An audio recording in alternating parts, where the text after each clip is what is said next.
بسم اللہ الرحمن الرحیم۔ لاکھوں درود پاک حضرت محمد صلی اللہ علیہ وآلہ وسلم اور آپ صلی اللہ علیہ وآلہ وسلم کی آل پر۔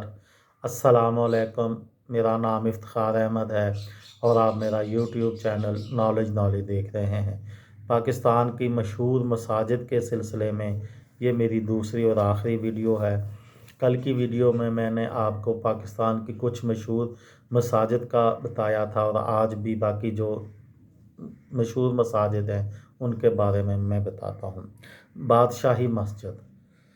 بادشاہی مسجد لاہور شہر میں سال 1673 میں اورنگزیب عالمگیر کی جو ہے وہ خواہش پر یا ان کی زیر نگرانی تعمیر ہوئی تھی۔ اس میں 3 گنبد ہیں۔ یہ عظیم الشان مسجد مغلوں کے دور کی ایک شاندار مثال ہے۔ یہ فیصل مسجد اسلام آباد کے بعد پورے پاکستان کی دوسری بڑی مسجد ہے۔ اس مسجد کے انداز تعمیر جامع مسجد دہلی کے سے بہت زیادہ اس کا طرز تعمیر ملتا جلتا ہے، جو اورنگزیب کے والد شاہ جہاں نے 1698 میں تعمیر کروائی تھی۔ 1671 سے 1673 تک اس مسجد کی تعمیر کو 2 سال لگے۔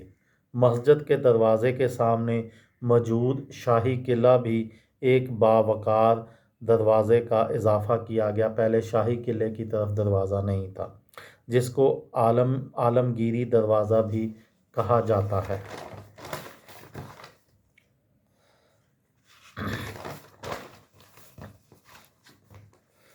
طوبہ مسجد کراچی شہر میں 1969 میں تعمیر ہوئی تھی۔ اس کے معمار ڈاکٹر حمید چوہان تھے۔ اس میں ایک گنبد ہے۔ طوبہ مسجد پاکستان کے شہر کراچی میں واقع ایک خوبصورت مسجد ہے، جو مقامی سطح پر گول مسجد کے نام سے جانی جاتی ہے۔ مسجد طوبہ 1969 میں کراچی کے علاقے ڈیفنس ہاؤسنگ اتھارٹی میں تعمیر کی گئی تھی۔ اس کے گنبد کا قطر 72 میٹر یا 236 فٹ ہے، اور یہ بغیر ستونوں کے صرف بیرونی دیواروں پر کھڑی ہے۔ مسجد محابت خان پشاور شہر میں واقع مسجد محابت خان سال 1670 میں کابل کے گورنر محابت خان نے تعمیر کروائی تھی۔ اس میں ایک گنبد ہے۔